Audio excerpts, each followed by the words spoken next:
Merci Yann. Alors, je voudrais, avec Yann, vous présenter quelques mesures phares de notre programme. La méthode a été simple. Nous sommes partis des problèmes que rencontrent nos concitoyens au quotidien. Et ces problèmes ne sont pas les mêmes selon qu'ils ont 30 ans, moins de 30 ans, entre 30 et 45 ans, entre 45 et 65 ans et au-delà de 65 ans. Nous avons donc décliné notre projet, et vous le voyez dans le document qui vous a été remis dans le dossier de presse, par génération. Alors pour les moins de 30 ans, je l'ai dit tout à l'heure, l'aide à la caution pour le logement leur permettra de prendre leur autonomie par rapport aux parents. Toujours pour ce qui les concerne, il est extrêmement difficile de rentrer chez soi à Strasbourg après une soirée entre amis prolongée. Or, ces moments de convivialité sont extrêmement importants. Et c'est la raison pour laquelle nous proposons de mettre en circulation un bus de nuit sécurisé les vendredis et samedis soirs qui partiront toutes les heures en étoile du centre de Strasbourg vers les quartiers et les villes limitrophes. Je pense à Eunheim, Cronenbourg, puis les quartiers Königshofen, Haute-Pierre, Lingolsheim, Ilkirch, Neuhof, Port-du-Rhin et Robertsau. Un premier salaire n'est jamais très élevé. Nous prévoyons donc de négocier avec la SNCF le pass premier emploi pour étendre et généraliser le principe de la carte Alseo, qui est une carte de transport commune au réseau TER et à la CTS. Il s'agit donc de créer des formules encore plus souples d'un ticket commun CTS et SNCF. Pour la génération des 30-45 ans, emmener les enfants à l'école est une véritable corvée, et cela, chacun le sait, aggrave les bouchons. Eh bien, un ramassage scolaire piéton, un pédibus, facilitera la vie des parents et sécurisera les abords des écoles. Peut-être ajouter quelque chose sur le pédibus? L'idée du pédibus, il est effectivement que nous puissions offrir aux parents la possibilité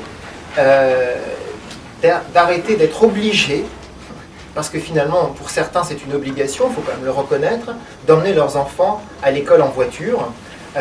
Et on voit bien à quoi ça correspond aujourd'hui dans les rues de Strasbourg, la sortie et l'entrée des écoles, avec des rues complètement bouchées par des gens qui déposent leurs enfants à l'école. On ne peut pas leur jeter la pierre. Nous voulons leur offrir une alternative par un service municipal, effectivement, qui fera que les enfants seront cherchés à des points fixes dans les quartiers par des agents municipaux, emmenés à l'école sous une forme de parcours piéton et sécurisés, bien évidemment. L'idée, elle est aussi de sécuriser ce parcours piéton. À la fin, les enfants sont amenés à l'école à pied et recherchés le soir à pied et ramenés à la maison. Ça dégage pour les parents un temps infini pour amener les enfants à l'école ou les chercher le soir.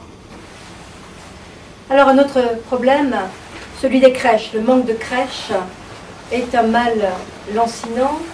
Il y a à Strasbourg plus de 9700 enfants et seulement 1900 places en crèche. Dans certains quartiers, il est totalement vain d'espérer pouvoir placer un enfant, comme à Haute-Pierre par exemple, où 172 places sont offertes pour 2038 enfants, c'est les chiffres 2007. Eh bien, nous aurons une politique volontariste dans ce domaine et nous répondrons aux besoins en fonction de leur nature.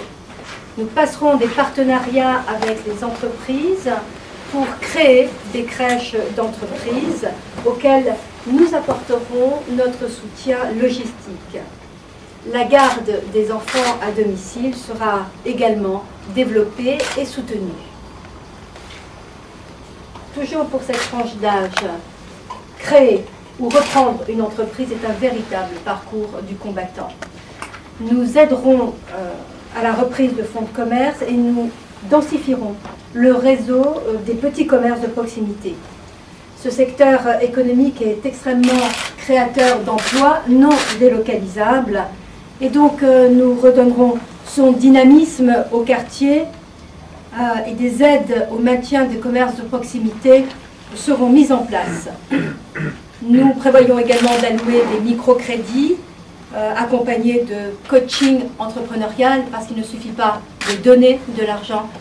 Créer une entreprise, c'est une dynamique, il faut accompagner ceux qui ont un projet à porter. Il s'agira de prêts sur l'honneur à un taux quasi nul, entre 1 000 et 10 000 euros, qui permettront donc à ceux qui le souhaitent de lancer leur propre activité, mais qui n'en ont pas les moyens. Et donc, je répète, ils seront accompagnés par des professionnels. Nous permettrons également aux entrepreneurs qui souhaitent créer leur activité de consacrer toute leur énergie à leur projet plutôt qu'à l'administration, en leur facilitant les démarches par des accompagnements concertés et ciblés. Nous apporterons une aide aux personnes qui veulent se lancer dans le projet de création d'une entreprise en créant une plateforme d'information et d'échange sur l'économie. Nous créerons également un lieu de conseil et de mise en réseau des entrepreneurs dans la même branche qui réunira à la fois des débutants et puis des anciens entrepreneurs. Le volet associatif me tient particulièrement à cœur.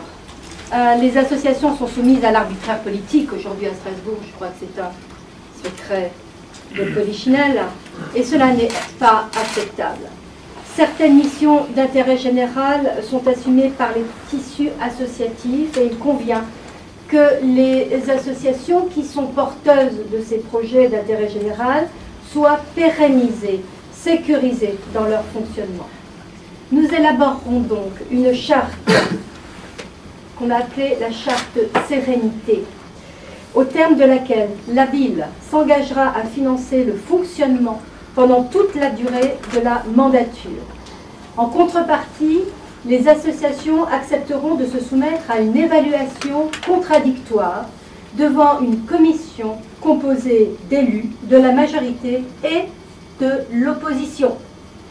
En cas de désaccord sur l'évaluation, il sera décidé de recourir au service d'un médiateur.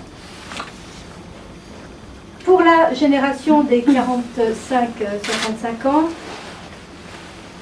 on constate que le prix du chauffage n'arrête pas de grimper. Yann en a parlé tout à l'heure. Je le répète, l'aide à l'isolation et aux énergies renouvelables dans l'ancien et le neuf permettront de réduire les charges, d'augmenter le confort et en plus de lutter contre la pollution. C'est tout bénéfice.